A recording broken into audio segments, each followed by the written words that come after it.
আজকে আমরা একটা নতুন বিষয়ে আলোচনা করব, সেটা হলো মাসলোর মোটিভেশন থিওরি এবং তার এডুকেশনাল ইমপ্লিকেশন।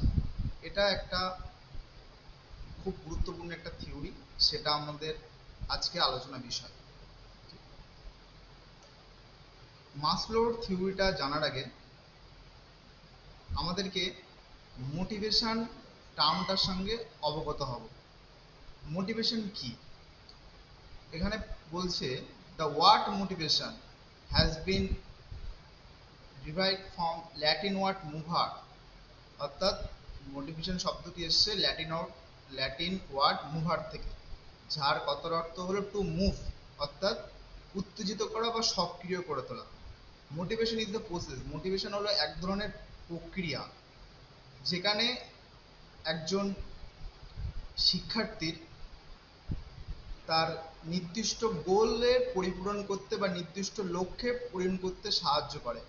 এই মোটিভেশন হলো এক ধরনের মানসিক প্রক্রিয়া। যদি আমরা দেখি, মোটিভেশন হলো প্রতিটা শিক্ষার্থীর মধ্যে মোটিভেশন থাকা দরকার। যদি কোনো শিক্ষার্থীদের মধ্যে মোটিভেশন না আসে, তাহলে কখনোই তার লক্ষ্যে পৌঁছতে পারবে না। এই মোটিভেশন একজন শিক্ষার্থীকে তার নির্দিষ্ট লক্ষ্যে পরিপূরণ করতে সাহায্য করে। এটা ইন্ডিভিজুয়াল, প্রতিটা শিক্ষার্থীর ইন্ডিভিজুয়াল ডিফারেন্ট ডিফারেন্ট মোটিভেশন থাকতে পারে। এই motivation is a process, motivation এমন একজন প্রক্রিয়া যেখানে শিক্ষার্থী কি করে তার আচরণকে পরিবর্তন করে এবং তার সে আচরণকে পরিবর্তন করে কি করতে, তার নির্দিষ্ট লক্ষ্যে পৌঁছতে সাহায্য করে। অর্থাৎ তার প্রতিটা শিক্ষার্থীর নির্দিষ্ট গোল আছে। যেমন মনে করো তুমি একটা পরীক্ষা দেবে, পরীক্ষার জন্য তুমি ভালোভাবে পড়াশোনা করছো, অর্থাৎ ভালো রেজাল্ট করার জন্য। এটা তুমি নিজে থেকেই করছো, এটা তোমার একটা মোটিভেশন যে তুমি নিজের ইচ্ছা থেকেই করছো, বা কোনো নির্দিষ্ট ভালো পরীক্ষায় তুমি রেজাল্ট করলে ভালো, তুমি একটা ভালো জায়গায় তুমি যাবে বা কোনো কিছু সাকসেস হবে, সেক্ষেত্রে তোমার একটা নির্দিষ্ট কাজ তুমি পাবে বা নির্দিষ্ট তোমার নিজের ইচ্ছা থেকে করছো, এটা কেউ তোমাকে জোর করছে না। ঠিক আছে? এই ধরনের ক্ষেত্রে আমরা মোটিভেশন বলতে পারি যে মোটিভেশন আমাদের প্রতিটা শিক্ষার্থীর মধ্যে থাকা দরকার। ইট is the person to person, এটা ভ্যারি করে। মনে করো তুমি একজন শিক্ষার্থী, তোমার যে কাজটা করতে ইচ্ছা করছে, তোমার বন্ধু সেটা কিন্তু করতে ইচ্ছা করছে না। তাহলে আমরা মোটিভেশন যদি জিজ্ঞেস করি মোটিভেশনটা কি, তাহলে আমরা বলতে পারি মোটিভেশন হলো এক ধরনের মানসিক অবস্থা যেখানে একজন শিক্ষার্থী বা একজন ব্যক্তি নির্দিষ্ট লক্ষ্যে পৌঁছতে সাহায্য করে থাকে, বা তার নির্দিষ্ট এম বা একটা নির্দিষ্ট লক্ষ্যে এগোতে তার পরিপূরণ করতে দরকার পড়ে মোটিভেশন। এবারে মোটিভেশনটা আমরা যদি দেখি, মোটিভেশনের একটা এখানে স্লাইড আছে। Motivation, what is motivation? মোটিভেশনটা কি? হেল্প, হোয়াট ইজ ইম্পর্টেন্ট, কেন দরকার? হেল্প অফ সেট গোল, তোমার একটা নির্দিষ্ট গোলে পরিপূরণ করতে সাহায্য করে। তুমি মনে করে একটা গোল ঠিক করেছো কি, আমি একটা সামনে উচ্চ মাধ্যমিক পরীক্ষা দেবো। উচ্চ মাধ্যমিক করার জন্য তুমি ভালোভাবে তোমাকে পরিপূরণ, ভালো তোমাকে ভালো নম্বর পাবো, তোমাকে কি করতে হবে? সেই নম্বর বা ভালো রেজাল্ট করার জন্য তোমাকে, এই তোমার একটা লক্ষ্য যে আমি ভালো একটা নম্বর পাবো, ভালো রেজাল্ট করবো, এটা তোমাকে সেট গোল পরিপূরণ করতে সাহায্য করে। ইনক্রিজ এফোর্ট, তোমাকে কি এফোর্ট দিতে সাহায্য, এফোর্টটাকে আরো বাড়াতে সাহায্য করে। তারপর ইমপ্রুভ অফ পারফরমেন্স, তুমি মনে করো প্রতিনিয়ত তুমি ভাবছো যে আমি ভালো রেজাল্ট করলে আরো অনেক জায়গায় আমি এরপরে উচ্চ মাধ্যমিকের পরে আমি অনার্স নিতে পারবো, আরো অনেক কিছু করতে পারবো। এইগুলো তোমার কি একটা পারফরমেন্সকে আরো ইমপ্রুভ করতে সাহায্য করে, তোমার মধ্যে কনফিডেন্স বাড়বে। কনফিডেন্স, মোটিভেশন তোমার যদি আজ তুমি, তোমার মধ্যে যখন মোটিভেশন হয়, তুমি যে কোনো কাজ সহজেই তুমি করে ফেলতে পারবে, কখনোই তুমি কোনো কাজে পিছিয়ে পড়বে না। লিড টু সাকসেস, অর্থাৎ তুমি তারপরে তুমি কি একটা সাকসেস বা অ্যাচিভমেন্টে পৌঁছতে পারবে। এখানে মোটিভেশন ইজ এ ইন্টারনাল, এখানে বলছে মোটিভেশন হলো এক ধরনের internal external factor that encourage the direct and the system behaviour and toward goal. Motivation দু ধরনের হয়ে থাকে, একটা যে ইন্টারনাল মোটিভেশন, এক্সটার্নাল মোটিভেশন। এখানে ইন্টারনাল মোটিভেশনে কিছু, সেটা আমরা পরে আলোচনা করব। হাউ মোটিভেশন ওয়ার্ক, কিভাবে তুমি তোমার মোটিভেশন ওয়ার্কটাকে তুমি কিভাবে পরিপূরণ করবে। প্রথম, মোটিভেশন করার জন্য তোমাকে কি করতে, একটা নিড বা তোমার একটা ড্রাইভ, একটা তোমার চাহিদা থাকা দরকার প্রতিটা ব্যক্তির। বা তোমার যদি কোনো নিড না থাকে, তুমি কখনোই কোনো কাজে বা কোনো কিছু টার্গেট মোটিভেশন তোমার মধ্যে আসবে না। তারপর গোল সেটিং, তারপর কি তোমাকে একটা নির্দিষ্ট গোল ঠিক করতে হবে। তার পরিপ্রেক্ষিতে তোমাকে অ্যাকশন করতে হবে, লাস্ট আলটিমেটলি অ্যাচিভমেন্ট। যদি একটা এর উদাহরণস্বরূপ বলতে পারি, তোমার কি একটা নিড তুমি ঠিক করো, কি নিড ঠিক করবে, যে তুমি একটা কম্পিটিটিভ এক্সাম প্রিপারেশন করবে, তুমি মনে করো একটা পুলিশের চাকরি করবে বা টিচার হবে। টিচার হওয়ার জন্য তোমার কি একটা নিড যে আমি ভালো একজন টিচার হব, তার জন্য কি করতে হবে, আমার এসএলএসটি বা বিভিন্ন ধরনের পরীক্ষার জন্য আমাকে পরীক্ষার প্রিপারেশন নিতে জন্য আমাকে সব কিছু গোল সেট করতে হবে, যে আমি কি কি পরীক্ষা টিচারের জন্য কি কি পরীক্ষার আছে প্রিপারেশন আছে, তার জন্য আমার গোল সেট করতে হবে, যে আমি এই সিলেবাস আছে, আমি কতক্ষণ পড়বো, কতক্ষণ কি করবো, তোমাকে টাইম সেট করে নিতে হবে। তার পরিপ্রেক্ষিতে কি অ্যাকশন করতে হবে, যে আমি এতটুকু পড়বো, এতটুকু আমি কাজ করব, বা দিনে আমি 12 ঘন্টা পড়বো, বা দিনে আমি এইটুকু প্র্যাকটিস করব, এইটুকু সকালবেলা এতক্ষণ পড়বো, সন্ধ্যাবেলা এতক্ষণ পড়বো। এইভাবে তোমাকে অ্যাকশনকে তোমাকে কাজ ঠিক করে নিতে হবে, আর সেই কাজের পরিপ্রেক্ষিতে তোমাকে অ্যাকশন করতে হবে, যে আমি দিনে শুধুমাত্র যে আমি ভাবলে হবে না, সেই কাজ তোমাকে ইমপ্লিমেন্ট করতে হবে। তারপর অ্যাচিভমেন্ট, আলটিমেটলি তুমি তোমার অ্যাচিভমেন্ট বা নির্দিষ্ট গোলে পরিপূরণ করতে পারবে। ফ্যাক্টর, এখানে মোটিভেশন কিছু ফ্যাক্টর আমরা দেখতে পাই। প্রথমে যে গোল আছে মোটিভেশনের জন্য, তোমাকে একটা গোল পরিপূরণ, তারপর টু রিওয়ার্ড, বা তোমাকে reward, self belief, supportive environment, তোমাকে এনভায়রনমেন্ট বা তোমার বন্ধুকে তো সময় সময় কি করতে হবে, তোমাকে ইনফ্লুয়েন্স, মোটিভেশন তোমাকে ইনফ্লুয়েন্স করতে সাহায্য করে। সাপোর্ট, তোমার বন্ধু হোক, টিচার হোক, তোমার বাড়িতে পিতামাতা হোক, সবাই তোমাকে কি করে, যে একটা সাপোর্টিভ এনভায়রনমেন্ট তোমাকে সাহায্য করে, যার ফলে তোমার মোটিভেশনটাকে আরো ইনক্রিজ বা তোমাকে আরো বাড়াতে সাহায্য করে।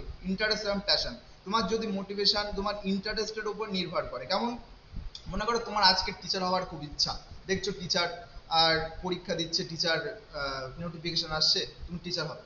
আবার কদিন পরে তুমি দেখছো যে অন্য কম্পিটিটিভ এক্সামে আমি যাব, যে অন্য হয়তো পুলিশের জন্য। তোমাকে এরকম করলে হবে না, তোমাকে নির্দিষ্ট যদি ইন্টারেস্টের উপর মোটিভেশনটা ফলো করে, ঠিক আছে। তারপর আলটিমেটলি তুমি যদি রিওয়ার্ড পাও, যদি তুমি কোনো কাজে রিওয়ার্ড পাও, সেই কাজ করতে কি, মনে করো টিচার তোমাকে ক্লাসরুমে একটা পড়া দিয়েছে, তুমি যদি যখন সেই পড়াটা পারছো, তোমার মধ্যে যদি রিওয়ার্ড বলে, রিওয়ার্ড কোনো কিছু রিওয়ার্ড দেয়, তাহলে তোমাকে মধ্যে কি হবে, পুরস্কার দেয় যদি, তাহলে তোমার মধ্যে কি হবে, সেই কাজটি করার আরো আগ্রহতা বাড়বে, তাই তো। এখানে ইন্টারনাল মোটিভেশন আমরা পরের স্লাইডে আলোচনা করব। এখানে মোটিভেশন কিছু ডেফিনেশন আছে, মাসলোর মোটিভেশন, মাসলোর ক্ষেত্রে কি কি মোটিভেশন দিয়েছে। মাসলো বলে যে মোটিভেশন ইজ কনস্ট্যান্ট, মানে প্রতিটা ব্যক্তির মধ্যে নেভার এন্ডিং, কখনোই শেষ হবে না। It is the fulfilling and complex and the almost universal character, এটি সমস্ত ব্যক্তির মধ্যে এটি আছে। In particular every organising state of affairs, অর্থাৎ প্রতিটা শিক্ষার্থীর মধ্যে আছে, এটি কখনোই শেষ হবে না। ইট ইজ দ্য চেঞ্জের, কখনোই মানে কনস্ট্যান্ট, কখনোই এই মনে করো তুমি একটা নির্দিষ্ট কাজ করলে তোমার মোটিভেশন শেষ হয়ে গেল, আবার নতুন কোনো কাজ, অর্থাৎ প্রতিটা ক্ষেত্রে গোল পরিপূরণ করার জন্য প্রতিটা নতুন নতুন মোটিভেশন তোমার মধ্যে আসবে। এখানে বিভিন্ন ব্যক্তি আছে, অ্যাকর্ডিং টু সোয়াট, according to worth, according to, প্রতিটা ব্যক্তির এখানে ডেফিনেশন, সেগুলো তোমরা একটু দেখে নেবে।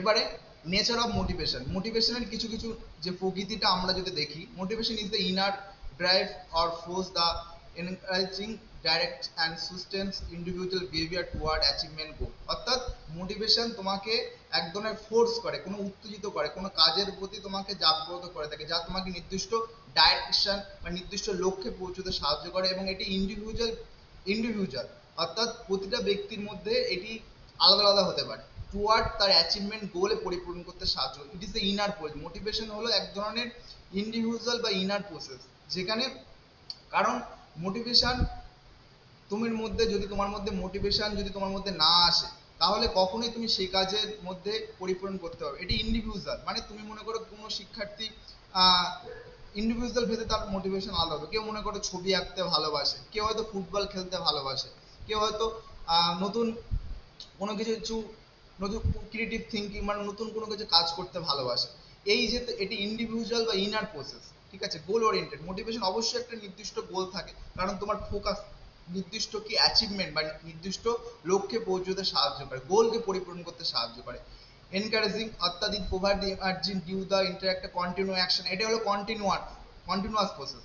তারপরে ডাইরেকশনাল, অবশ্যই একটা নির্দিষ্ট ডাইরেকশন আছে। সুস্টেনিং, তারপর ইন্ডিভিজুয়াল ডিফারেন্স, ডাইনামিক, এগুলো সমস্ত কিছু আমি এখানে দেখলাম। মোটিভেশন হলো বিভিন্ন ধরনের, এখানে যে আলোচনা করলাম, এখানে মোটিভেশন সব প্রকৃতিগুলো আমরা দেখলাম। তারপরে যেটা প্রথমে বলেছিলাম যে মোটিভেশন হলো দু ধরনের হয়ে থাকে, একটা ইন্টারনাল মোটিভেশন আর একটা হচ্ছে এক্সটার্নাল মোটিভেশন। ইন্টারনাল মোটিভেশন কোনগুলো, যে একজন শিক্ষার্থীদের মধ্যে যখন নিজের ইচ্ছা থেকে কোনো কাজ করে থাকে, it is a come for the within the your something because the internal enjoy personality satisfaction, অর্থাৎ ব্যক্তি যখন নিজের ইচ্ছা থেকে বা নিজের স্যাটিসফ্যাকশন হওয়ার জন্য যে সময় কাজ করে থাকে। লার্নিং, মনে করো তুমি আর গল্পের বই পড়ছো, গল্পের বই তুমি মনে করো, আমরা যখন কোনো একটা গল্পের বই পড়ি, গল্পের বই এক পাতা দু পাতা পড়তে পড়তে কখনো গল্পের বইটা শেষ করে ফেলছি আমরা নিজের অজান্তে। অর্থাৎ এটা কিন্তু কখনো তোমাকে বলছে না যে গল্প বই তুমি পড়ো নিজের ইচ্ছা থেকে, অর্থাৎ নিজের ইচ্ছা থেকে, বা কোনো মুভি দেখা, তোমার কিন্তু কেউ জোর করে বলছে না তুমি একটা নতুন সিনেমা দেখো, বা এটা তোমার নিজের ইচ্ছা থেকে, নিজে এনজয়মেন্ট, নিজে আনন্দ পাওয়ার জন্য যে ধরনের কাজ করে থাকে। ঠিক আছে, লার্নার টপিক এনজয়, এখানে তোমার ইচ্ছা শখ থেকে পার্সোনাল গ্রোথ, বিভিন্ন ধরনের যে achievement, purpose of sense of feeling, নতুন নতুন কোনো কিছু নিজের ইচ্ছা অনুযায়ী। আর একটা আছে এক্সটার্নাল মোটিভেশন। এক্সটার্নাল মোটিভেশন কোনগুলো, যেখানে শিক্ষার্থী নিজের কোনো কিছু পাওয়ার তাগিদে, counts for outside down something earn বা টুয়ার্ড রিওয়ার্ড আর অ্যাভয়েড পানিশমেন্ট, যখন শিক্ষার্থী কি করে কোনো কিছু পাওয়ার তাগিদে বা কোনো কিছু পাওয়ার তাগিদে বা কিছু খোঁজার চেষ্টা করে। অর্থাৎ যেমন ক্লাসরুমে তুমি মনে করো যে টিচারের কাছ থেকে ভালো কিছু মানে অ্যাওয়ার্ড পাচ্ছ, তারপরে তোমার মধ্যে সেই কাজটা মনে করো টিচার যে তোমাকে মনে করো একটা অঙ্ক করলে, যদি সেই অঙ্ক করার পরিপ্রেক্ষিতে তোমাকে যদি কোনো রিওয়ার্ড দেয়, তাহলে কি আমাদের কখন সবসময় কি আনন্দ হয় তো যে আমাদের আরো ভালো করে করি। অর্থাৎ যেটা তোমার কোনো যে পাওয়ার থেকে তোমার মধ্যে আসছে, ঠিক আছে, কোনো কিছু টাকা পাওয়ার, ডুইং টাস্ক ফর মানি, কোনো কিছু মানি পাওয়ার এসে তোমার পানিশমেন্ট, মনে করে অ্যাভয়েড কোনো কিছু পানিশমেন্ট, যে ক্লাসরুমের টিচার হয়তো তোমাকে এই পড়াটা না করলে তোমাকে মারবে, তাই তুমি কি করছো যে তুমি এই পড়াটা করে আসছো। অর্থাৎ যেখানে তুমি নিজের ইচ্ছা অনুযায়ী না, মানে কোনো কিছু পাওয়ার তাগিদে বা কোনো কিছু পানিশমেন্ট বা অ্যাভয়েড পাওয়ার তাগিদে যে ধরনের তুমি তোমার মধ্যে কাজ বা তুমি যে কাজ করতে চাইছো, সেটা হলো ইজ দ্য এক্সটার্নাল মোটিভেশন। ঠিক আছে, এবারে আমরা আলোচনা করব মাসলোর, যে প্রথমেই আমাদের যে আজকে আলোচনার বিষয় সেটা হলো মাসলোর মোটিভেশন থিওরি, অর্থাৎ মাসলো, তার সম্পর্কে আমরা জানবো। তার পুরো নাম হলো আব্রাহিম মাসলো, যেটা হুইজ, তিনি ছিলেন একজন সাইকোলজিস্ট, আমেরিকান সাইকোলজিস্ট। তাকে একে বলা হয় নিড হিউম্যানিস্টিক সাইকোলজিও বলা হয় থাকে। এটা সেলফ অ্যাকচুয়ালাইজেশন বা হিউম্যান পোটেনশিয়াল বলা হয়, তারপরে মোটিভেশন, তারপরে self actualisation, positive view of nature. এখানে যে মাসলোর মোটিভেশনটা আমরা আলোচনা করব পরের স্লাইডে, তার সম্পর্কে মাসলো সম্পর্কে এখানে কিছু ইন্ট্রোডাকশন দেওয়া আছে। তারপরে হলো মাসলো, যে এটা দেখতে পাচ্ছ এটা হলো মাসলোর একটা পিরামিড। ঠিক আছে, এই মাসলো যে পিরামিডটা দেখা যাচ্ছে এখান থেকে, এটা এটা হলো লোয়ার লেভেল, এই যে ফিজিওলজিক্যাল নিড, আর সবচেয়ে হায়ার লেভেল হলো সেলফ অ্যাকচুয়ালাইজেশন নিড। অর্থাৎ নিচে থেকে এই যে প্রতিটা শিক্ষার্থীর মধ্যে এই একটা নিড পরিপূরণ করলে অপরের নিড আসবে। অর্থাৎ একটি নিড, মনে করো ফিজিওলজিক্যাল নিড যদি তার পরিপূরণ না হয়, তখনই তার পরবর্তী নিড বা সেফটি নিড আসবে না। এই সেফটি নিড পরিপূরণ হলে তারপর তার মধ্যে লাভ বিলংয়ের নিড আসবে, তারপরে লাভ বিলংয়ের নিড পরিপূরণ হলে স্টেম, দেন সেলফ অ্যাকচুয়ালাইজেশন, এই একটার পর একটা, অর্থাৎ হায়ার র্যাঙ্কিং। অর্থাৎ একটি নিড পরিপূরণ হলে অপর নিড পরিপূরণ হবে। মনে করো ফিজিওলজিক্যাল নিড, ফিজিওলজিক্যাল নিড কি কি থাকতে পারে, যেখানে বিভিন্ন ধরনের যে ফুড বা ওয়াটার, সেক্স, স্লিপ বা সামথিং বা কোনো কিছু একটা পাওয়ার থাকে ফিজিওলজিক্যাল। এটা হলো প্রতিটা শিক্ষার্থীর শারীরিক need। পরের স্লাইডে আমরা এটা ভালোভাবে এটা আলোচনা বুঝতে পারবে তোমরা। এটা ফিজিওলজিক্যাল নিড, বেসিক সেভারেল বলছে মানুষের জীবন ধারণা করার জন্য এই নিডটা পরিপূরণ করা খুবই দরকার। অর্থাৎ তার বেসিক নিড। মনে করো তুমি একজন শিক্ষার্থী, তুমি যদি তোমার মধ্যে যদি খিদে পায়, যদি ক্লাসরুমে তোমার কাছে কি, তুমি মনে করো ক্লাসরুমে টিচার পড়াচ্ছেন, তোমার খিদে পেয়েছে, তখন কি তোমার পড়াশোনা শুনতে ভালো লাগবে? ভালো লাগবে না অবশ্যই, কারণ তোমার পেট খিদে আছে। অর্থাৎ যে ফিজিওলজিক্যাল, মনে করো ফিজিক্যাল যে তোমার মধ্যে যে ধরনের ক্লান্তি, ঠিক আছে, তার মধ্যে ওয়াটার, এয়ার, মনে করো তুমি যেই ক্লাসরুমে পড়ছো, ঠিক আছে, সেখানে তুমি মনে করো যে বাইরের এনভায়রনমেন্টটা খুবই দুর্গন্ধ বেরোচ্ছে, বা বিদ্যালয়ের ক্লাসরুমে দুর্গন্ধ বেরোচ্ছে, তোমার কখনোই ভালো লাগবে না। ঠিক আছে, স্লিপ, তুমি পর্যাপ্ত, মনে করো পরের দিন, তুমি মনে করো পরীক্ষার আগের দিন বা পরীক্ষার দিন বা ক্লাসরুমে মনে করো তোমার খুব ঘুম পেয়েছে, ঠিক আছে, তো কখনোই পড়াশোনা করতে ভালো লাগবে না। অর্থাৎ এটা হলো সবচেয়ে বেসিক হিউম্যান নিড। অর্থাৎ একজন শিক্ষার্থীর জীবন ধারণ করার জন্য এই নিডটা অবশ্যই গুরুত্বপূর্ণ। এই নিডটা হলো মাসলো বলেছে যে এই নিডটা সবচেয়েতে প্রতিটা শিক্ষার্থীর মধ্যেই আছে। এই নিড প্রতিটা শিক্ষার্থী মানে একজন ব্যক্তির মধ্যেই আছে। এই নিডটা যদি তার পরিপূরণ না হয় কখনোই তার পরবর্তী নিড আসবে না। অর্থাৎ এই যে এর পরবর্তী নিড হলো সেফটি বা সিকিউরিটি নিড। অর্থাৎ একজন শিক্ষার্থী সে হলো একজনের বিদ্যালয় পরিবেশে যখন সে বিদ্যালয়ে থাকছে, বিদ্যালয় ক্ষেত্রে বিভিন্ন ধরনের সিকিউরিটি চাইছে কার কাছ থেকে? বন্ধুর কাছ থেকে, টিচারের কাছ থেকে। ঠিক তেমনি বাড়ি যখন থাকছে পরিবারের সদস্যর কাছ থেকে, পিতামাতার কাছ থেকে, পিতামাতা ছাড়াও অভিভাবক আছে তার মধ্যে, তারপর অন্য অন্য সদস্য, প্রতিটা ব্যক্তির কাছ থেকে আমরা কি সিকিউরিটি চাই, যে সেফটি। ঠিক আছে, যেমন তুমি মনে করো বাড়ি যখন থাকছো, তোমার বাড়িতে বাবা মা খুব তোমাকে মারছে, তখন তোমাকে কি অবশ্যই বাড়িতে থাকতে ভালো লাগবে না? ঠিক তেমনি বিদ্যালয়ে মনে করো তোমার ক্লাসরুমের টিচার তোমাকে সবসময় তোমাকে নেগলেক্ট করছে, যে তুমি মনে করো হয়তো তুমি ক্লাসরুমে ঠিক করে কথা বলতে পারছো না, বা বিভিন্ন ধরনের তোমাকে হ্যারাসমেন্ট করছে, ঠিক তেমনি তোমাকে অবশ্যই ভালো লাগবে না। ঠিক তেমনি তোমার ক্লাসরুমে বন্ধু তোমাকে বুলিং এর শিকার করছে, অর্থাৎ তুমি সেফটি ফিল করছো না। ঠিক আছে, এই যে বলেছে যে এই নিডটা সমস্ত শিক্ষার্থীর মধ্যে আছে, তাই এই নিডটাকে পরিপূরণ করতে হবে। তারপরে আছে লাভ অ্যান্ড বিলঙ্গিং নিড। অর্থাৎ আমরা হলো কি এক ধরনের সমাজবদ্ধ জীব, আমরা হিউম্যান অ্যানিমেল। তার ক্ষেত্রে আমাদের মধ্যে বিভিন্ন ক্ষেত্রে আমরা পরিবার, বন্ধু, বাবা মা সবার সঙ্গে কি একসাথে কি জীবনযাপন করি।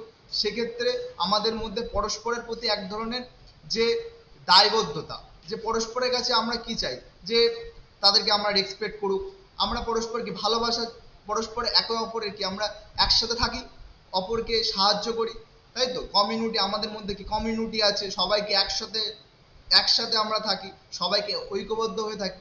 এই যে লাভ অ্যান্ড বিলং, পরস্পরের প্রতি যে ভালোবাসা, এই নিডটা পরিপূরণ করতে হবে। তারপর আছে স্ট্রিম নিড। অর্থাৎ যে একজন শিক্ষার্থীর মধ্যে বিভিন্ন ধরনের যে রেসপেক্ট, পরস্পরে তুমি যদি মনে করো ক্লাসরুমে টিচার যখন তোমাকে মনে করো তোমার বন্ধু বা যে কোনো ক্ষেত্রে তুমি যদি কাউকে রেসপেক্ট করো, সে তোমাকে তুমি যদি কাউকে বিভিন্ন ক্ষেত্রে রেসপেক্ট করো, সেও কিন্তু তোমাকে রেসপেক্ট করবে। তুমি যদি মনে করো তাকে কোনোভাবেই দাম দিচ্ছ না, সে তাকে উল্টো পাল্টা বলছো, সে তোমাকে কিন্তু রেসপেক্ট করবে না। তোমার মধ্যে বিভিন্ন ধরনের যে অ্যাচিভমেন্ট, তোমার মধ্যে নিজের দুর্বলতাগুলোকে তুমি জানতে পারবে, তাই তো? যে সেলফ স্টিম, যে তোমার সেলফ অ্যাকচুয়ালাইজেশন, এইটার মধ্যে self recognition, respect from other. ঠিক আছে, এর পরবর্তী হলো সেলফ অ্যাকচুয়ালাইজেশন নিড। অর্থাৎ সেলফ অ্যাকচুয়ালাইজেশন নিড হলো একজন শিক্ষার্থীদের মধ্যে বিভিন্নভাবে যে তার নিজের অ্যাচিভমেন্ট, গ্রোথ, ক্রিয়েটিভ বিভিন্ন বিষয়, সেগুলো একজন শিক্ষার্থীদের মধ্যে তার নিজের সেলফগুলোকে আরো ইমপ্রুভ করতে সাহায্য করে থাকে। ঠিক আছে, এটা আরো পরবর্তী স্লাইডে আমরা দেখছি যে মাসলো প্রথম 1943 খ্রিস্টাব্দে এই 5টা নিড প্রথম দিয়েছিল। ঠিক আছে, প্রথম ফিজিওলজিক্যাল নিড, তারপর safety need, love and belong এর নিড, সেলফ স্টিম নিড, এটা যদি আমি আগে আলোচনা করি, তার পরবর্তীকালে 1970 খ্রিস্টাব্দে এই নিডগুলোকে 7টা, তিনি যে 5টা দিয়েছিল সেটাকে এক্সটেন্ড করে 7টা করেছে। ঠিক আছে, এই যে physiological need, safety need, love and belong এর need, esteem need, cognitive need, aesthetics need, আর একটা সেলফ ট্রান্সফরমেশন বা সেলফ অ্যাকচুয়ালাইজেশন। এই যে সেলফ স্টিম নিড আর সেলফ অ্যাকচুয়ালাইজেশনের মধ্যে দুটো নিড মধ্যে গড়ে উঠেছে, একটা হচ্ছে কগনিটিভ নিড আর একটা হচ্ছে অ্যাস্থেটিক নিড। ঠিক আছে, এই কগনিটিভ নিড কোনগুলো বা অ্যাস্থেটিক কোনগুলো? কগনিটিভ নিড মধ্যে যে একজন শিক্ষার্থীদের মধ্যে বিভিন্ন ধরনের চিন্তা, আন্ডারস্ট্যান্ডিং, এক্সপ্লোর, বিভিন্ন ধরনের নতুন কোনো কিছু বই পড়ছি, যেমন আমরা লাইব্রেরিতে যাই, লাইব্রেরিতে গিয়ে আমরা নতুন নতুন বই পড়ছি, তাই তো? বই পড়ার পরে কি হচ্ছে, আমাদের সেই সম্পর্কে মনে করো লাইব্রেরিতে গিয়ে তুমি একটা নতুন গল্প বই পড়লে, বা নতুন কোনো কিছু তোমার টেক্সট বুক ছাড়াও অন্য বিভিন্ন ধরনের ছবি আঁকা বা বিভিন্ন নতুন কোনো হাতের কাজের বই তুমি পড়ছো, তারপরে কি তুমি সেই বইটা পড়ছো, যার ফলে তোমার মধ্যে সেই বইয়ের প্রতি বা সেই জিনিস নতুন কিছু সৃষ্টি করার চিন্তা ভাবনা তোমার মধ্যে আছে। অর্থাৎ তোমার মধ্যে কগনিটিভ যে থিঙ্কিং, সেটাকে আরো বৃদ্ধি হবে। অ্যাস্থেটিক, বিভিন্ন ধরনের তোমার মধ্যে বিভিন্ন ধরনের সৃজনশীল বিউটি বা বিভিন্ন ধরনের হারমোনি, বিভিন্ন ধরনের অ্যাস্থেটিক, বিভিন্ন ধরনের কাজ, সৃজনশীলমূলক কাজ, সেটা তোমার মধ্যে জাগ্রত হবে। তারপরে সেলফ অ্যাকচুয়ালাইজেশন, অর্থাৎ এখানে ব্যক্তির মধ্যে যে বিভিন্ন অ্যাচিভমেন্ট বা সেলফ রিয়েলাইজ, সেগুলো করতে পারবে। এখানে যে লোয়ার লেভেলের যে আমরা আলোচনা করেছি তিনটে লোয়ার লেভেল মধ্যে physiological need, safety and security need, love and belonging need. Physiological নিডের মধ্যে যেগুলো আমি আলোচনা করেছি আগে, যে বিভিন্ন এগুলোকে বলা হয় বায়োলজিক্যাল নিড, যার মধ্যে ফুড আছে, এয়ার আছে, ওয়াটার, স্লিপ, এইগুলো প্রতিটা শিক্ষার্থীর মধ্যে যাতে পুরো পরিপূরণ হয় সেদিকে নজর দিতে হবে। তারপর safety and security need. Safety and security আমি বলেছি যে একজন শিক্ষার্থী সে যখন বিদ্যালয়ে থাকছে, বিদ্যালয়ের পরিবেশ থেকে সেকে নিরাপত্তা দিতে হবে। ব্যারিয়ার ফ্রি এনভায়রনমেন্ট, যাতে কোনোভাবে শিক্ষার্থীদের মধ্যে কোনো ফিজিক্যাল হোক মানসিকভাবে কোনোভাবেই তার উপর যেন কোনোভাবে অত্যাচার না করা হয়, বিভিন্ন ধরনের বন্ধুর কাছ থেকে কোনোভাবে র্যাগিং এর শিকার না হয় বা বিভিন্ন বোলিং এর শিকার না হয়, সেদিকে নজর রাখতে হবে।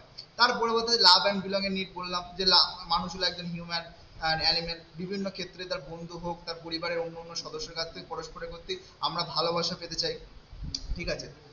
এরপরে যে দুটো নিড আছে, এটা সেলফ স্টিম নিড আর একটা সেলফ অ্যাকচুয়ালাইজেশন। সেলফ স্টিম নিডের মধ্যে বিভিন্ন ধরনের আছে, self confidence, self respect, confidence, এগুলো সবগুলোই সেলফ স্টিমের নিড। আর সেলফ অ্যাকচুয়ালাইজেশনের মধ্যে যে একজন শিক্ষার্থীর মধ্যে হায়েস্ট, অর্থাৎ মনে করো তুমি একজন শিক্ষার্থী, মনে করো তোমাকে একটা কাজ করতে তোমার ভালো লাগে, কি করতে ভালো লাগে, তুমি মনে করো তোমাকে অঙ্ক ভালো লাগে না, তোমাকে ভালো লাগে যে তোমার বাংলা পড়তে বা ইতিহাস পড়তে, তুমি তাহলে তুমি বুঝতে পারছো যে আমার কোন বিষয় ভালো লাগে, তাই তো। মনে করো তুমি তাহলে কি করছো, যে আমার অঙ্কটা ভালো লাগছে না, আমি উচ্চ মাধ্যমিকের পরে আমি ইতিহাস বা বাংলা নিয়ে আমি পড়াশোনা করবো, তাই তো। এই যে তুমি তোমার নিজের উইকনেসটা জেনে গেলে, নিজের উইকনেস কোনটা জেনে গেলে, নিজের কোনটা, এবার তুমি কি করছো, তোমার মনে করো তোমার ইতিহাস ভালো লাগে, তাহলে তুমি কি করছো, ইতিহাস নিয়ে তুমি পড়াশোনার চেষ্টা করছো। অর্থাৎ তুমি তোমার কাজ আরো গ্রোথ, তোমার নিড অনুযায়ী বা সেলফ এফিসিয়েন্ট তোমার সেই কাজের প্রতি আরো নতুন নতুন কাজ করতে পারে, অর্থাৎ সেই বিষয় সম্পর্কে তোমার চ্যালেঞ্জিং বিভিন্ন ধরনের অ্যাচিভমেন্ট, বিভিন্ন ধরনের সেলফ অ্যাকচুয়ালাইজেশন, বিভিন্ন ধরনের যে স্টেজ সেগুলো তোমার মধ্যে বিকাশ করবে, ঠিক আছে। এবারে আমাদের আলটিমেটলি এই যে এডুকেশনাল ইমপ্লিকেশন, মাসলোর মোটিভেশন থিওরি, অর্থাৎ সেইটা আমরা শিক্ষাক্ষেত্রে কিভাবে ইমপ্লিমেন্ট করব, আজকের সেটা একটু আলোচনা করব। এটা হলো ফিজিওলজিক্যাল নিড। ফিজিওলজিক্যাল নিডের মধ্যে কি কি আমি বলেছিলাম যে এইগুলো আছে, যে এইগুলো যে বেসিক সেভারাল নিড, যে মানুষের জীবনযাপন করার জন্য। এখানে বলছে যে লার্নার বেসিক নিড আর নিড গুলো যাতে পরিপূরণ করতে পারে, অর্থাৎ বিদ্যালয় কর্তৃপক্ষ থেকে শুরু করে পরিবারে যাতে কোনোভাবেই কোনো শিক্ষার্থীর এই বেসিক নিড গুলো পরিপূরণ না হয়, পরিপূরণ যাতে কোনোভাবেই যেন ব্যাহত না হয়, সেদিকে লক্ষ্য রাখতে হবে। অর্থাৎ যাতে বিদ্যালয়ে ঠিক মতো একটা শিশুকে যদি খিদে পায়, তার জন্য মিড ডে মিল ব্যবস্থা করা হয়েছে, মিড ডে মিল যাতে সে মানে পর্যাপ্ত পরিমাণে খেতে পারে তার ব্যবস্থা করতে হবে। ঠিক তেমনি একটা শিশু যখন পরিবারে থাকবে, পরিবারের সদস্য তার বাবা মাকে নজর রাখতে হবে যাতে কোনোভাবে একটা শিশু যে তার পরিবারের বিভিন্ন সেখান থেকে পুষ্টিকর খাদ্য প্রদান পায় সেদিকে লক্ষ্য রাখতে হবে। Clean and safety comfortable facility, সে যাতে ভালো ফ্যাসিলিটি প্রদান করতে হবে। Allow break and rest and achieve time, অর্থাৎ ক্লাসরুমে একটানা, দেখেছো তোমাদের ক্লাসরুমে কিন্তু একটানা ক্লাস হয় না, একটা নির্দিষ্ট টাইম হয় 40 মিনিট, তারপরে ক্লাসে একটা নির্দিষ্ট টাইমের পরে তারপর তোমাদের টিফিন দেওয়া হয়, যাতে তোমার রেস্ট পাও। ঠিক তেমনি বিদ্যালয়কে সবসময় কি করতে হবে, যে তুমি কোনো কাজ একটানা না করে তোমাকে একটু নির্দিষ্ট ব্রেক অনুযায়ী রেস্ট নিয়ে তারপর কাজটা করতে হবে, ঠিক আছে। তারপর support health and nutrition and wellbeing, বিভিন্ন ধরনের হেলথ পরিষেবা, তার মধ্যে তোমার মধ্যে সেগুলো সম্পর্কে অবগত হতে হবে এবং সেগুলো তোমার নিজের হেলথকে নজর রাখতে হবে। ঠিক তেমনি পরিবারের সদস্যকে, সবাইকে, একটা শিশুকে যাতে কোনোভাবে তার হেলথকে বিঘ্নত না হয় সেদিকে লক্ষ্য রাখতে হবে। তারপরে সেফটি বা সিকিউরিটি নিড।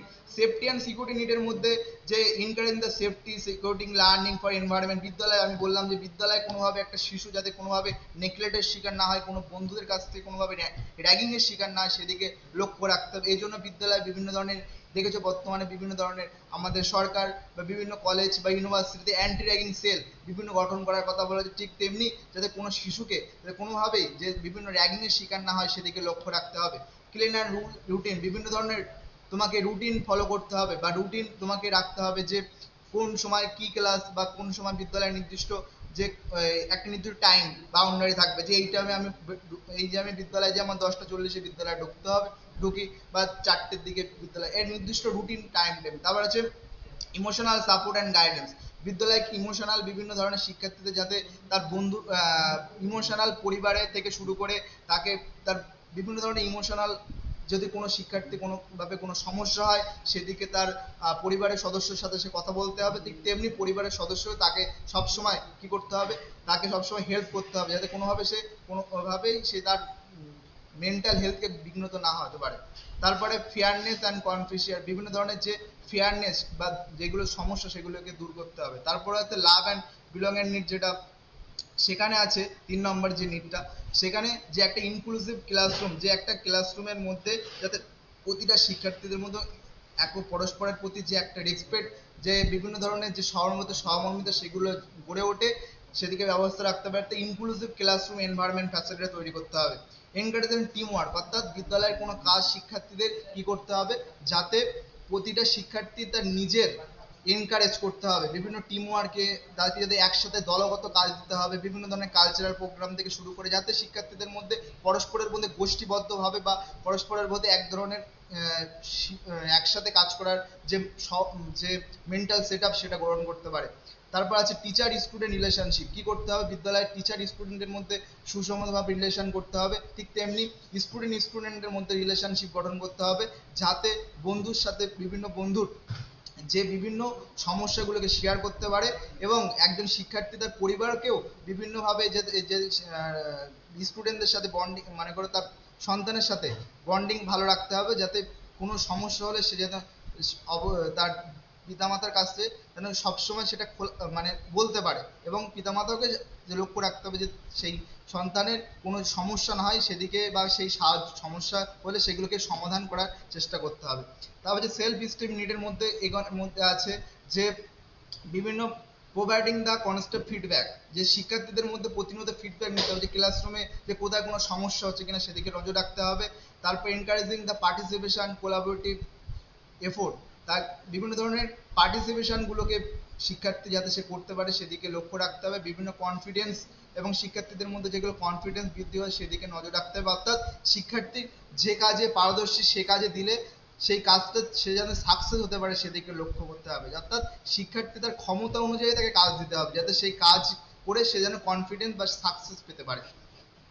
তারপরে সেলফ অ্যাকচুয়ালাইজেশন নিডের মধ্যে কি কি আছে, যে providing the opportunity creative information leadership, শিক্ষার্থীদের মধ্যে বিভিন্ন ধরনের যে পুঁথিগত বিদ্যার মধ্যে আবদ্ধ রাখলে হবে না, তাদের জন্য বিভিন্ন ধরনের ক্রিয়েটিভ থিঙ্কিং বা বিভিন্ন ধরনের লিডারশিপ এনভায়রনমেন্ট তৈরি করতে হবে যাতে শিক্ষার্থীদের মধ্যে পরস্পরের প্রতি নতুন কোনো কিছু কাজ করতে পারে।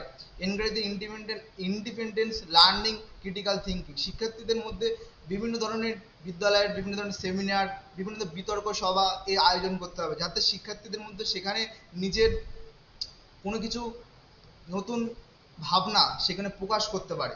তারপরে পার্সোনাল গোল অ্যান্ড স্টুডেন্টদেরকে বিভিন্ন ধরনের সাপোর্ট করতে হবে, যে ক্লাসরুমে টিচার সবসময় শিক্ষার্থীকে কোনো কাজে উৎসাহিত করতে হবে সবসময়, যাতে শিক্ষার্থী সেই কাজকে আরও নির্দিষ্ট গোলে পরিপূরণ করতে পারে। বিভিন্ন ধরনের মিনিংফুল লার্নিং, চ্যালেঞ্জিং বিভিন্ন মিনিংফুল লার্নিং সেটাকে লক্ষ্য রাখতে হবে। এবারে আমাদের এগুলোকে আরেকটু বিশেষভাবে আলোচনা করা হয় যে বিদ্যালয়ে এটাকে যে মিড ডে মিল পরিষেবা আয়োজন করতে হবে যাতে কোনো শিক্ষার্থী খিদে পেলে সে যাতে মিড ডে মিল গ্রহণ করে নিজের খিদেকে নিবারণ করতে পারে, যাতে সে পড়াশোনায় আরো মন দিতে পারে, ফোকাস ইন লার্নিং। তারপর সেফটি অ্যান্ড লার্নিং এনভায়রনমেন্টের জন্য বিদ্যালয়ে কি অ্যান্টি র্যাগিং পলিসি, বিভিন্ন ধরনের স্কুল সিকিউরিটির ব্যবস্থা করতে হবে যাতে শিক্ষার্থী তার বিভিন্ন যে সেফটি প্রদান করতে পারে, ঠিক পরিবারেও যে বিভিন্নভাবে শিক্ষার্থী যাতে তার পরিবারের সদস্যের কাছ থেকে পিতামাতার কাছ থেকে বা অন্য অন্য অভিভাবকের কাছ থেকে যাতে সে নিরাপত্তা ফিল করে সেদিকে লক্ষ্য রাখতে হবে। তারপর টিচার স্টুডেন্টের মধ্যে বিভিন্ন ধরনের বন্ডিং বন্ডিংকে বৃদ্ধি করতে হবে, বিভিন্ন ভ্যালু ওরিয়েন্টেড কোর্স বিদ্যালয়ে বিভিন্ন নীতিকথা শেখাবে। ওই জন্য বিদ্যালয় দেখেছো তোমাদের বিদ্যালয়ে প্রতিনিয়ত যে প্রতিদিন যে একটা নতুন বিদ্যালয় শুরুর আগে প্রেয়ার লাইন হয়, সমবেত হয়, তার মধ্যে কি বিভিন্ন ধরনের যে আমাদের মধ্যে পরস্পর যে ভ্যালু এথিক্স সেগুলো গড়ে উঠতে পারে, বিভিন্ন ধরনের গ্রুপ অ্যাক্টিভিটি, টিম ওয়ার্কিং, স্টুডেন্টের বিভিন্ন ধরনের যে গ্রুপ ওয়ার্কিং এর মধ্য দিয়ে তাদের পরস্পরের যে একত্রতা মনোভাব সেদিকে নজর রাখতে হবে বা সেই মধ্য দিয়ে শিক্ষার্থীদের মধ্যে গড়ে উঠবে। তারপরে encouraging student positive feedback reward, প্রতিনিয়ত শিক্ষক শ্রেণীকক্ষে শিক্ষার্থীদের মধ্যে রিওয়ার্ড দেবেন বিভিন্ন ধরনের, যাতে একাডেমিক ক্ষেত্রে হোক বিভিন্ন ক্ষেত্রে হোক যাতে সমস্ত ক্ষেত্রে শিক্ষার্থীদের মধ্যে নিজের যে সেলফ স্টিম সেটাকে বৃদ্ধি করতে পারে। তারপরে যে advance learning opportunity and creative outline and problem solving thinking, শিক্ষার্থীদের মধ্যে বাধা ধরা পুঁথিগত জ্ঞান না দিয়ে বিভিন্ন ধরনের মেন্টাল, বিভিন্ন ধরনের যে সে কোনো কাজ প্রবলেম সলভিং অর্থাৎ রিয়েল লাইফ সিচুয়েশনে শিক্ষার্থী যাতে তার নিজের কোনো যে জ্ঞানটা বিদ্যালয়ের শ্রেণীকক্ষে অর্জন করেছে সেই জ্ঞানটা যাতে সে রিয়েল লাইফ সিচুয়েশনে অ্যাপ্লাই করতে পারে তার নজর দিতে হবে। এর জন্য বিদ্যালয়কে বিভিন্ন ধরনের যে ক্রিটিক্যাল থিঙ্কিং, বিভিন্ন ধরনের ডিবেট কম্পিটিশন, বিভিন্ন ধরনের রিয়েল টাইমে ইউজ করা কোনো জ্ঞান নলেজকে সেদিকে নজর দিতে হবে। এই অর্থাৎ আলটিমেটলি যে শিক্ষার্থীদের মধ্যে independent and help in the actualization, self actualization বা শিক্ষার্থীদের মধ্যে গঠন হবে। ঠিক আছে, তাহলে আজকের আমরা যে বিষয়টা আলোচনা করলাম মাসলোর মোটিভেশন থিওরি, তাহলে সবগুলো তোমাদের আলোচনা করলাম, যে পিরামিডটাও আলোচনা করেছি। ঠিক আছে, থ্যাংক ইউ। যদি এই বিষয়ে যদি আরো কিছু জানার থাকে অবশ্যই জানাবে, আর কোনো প্রশ্ন থাকলে তোমরা কমেন্ট বক্সে জানাবে। Thank you.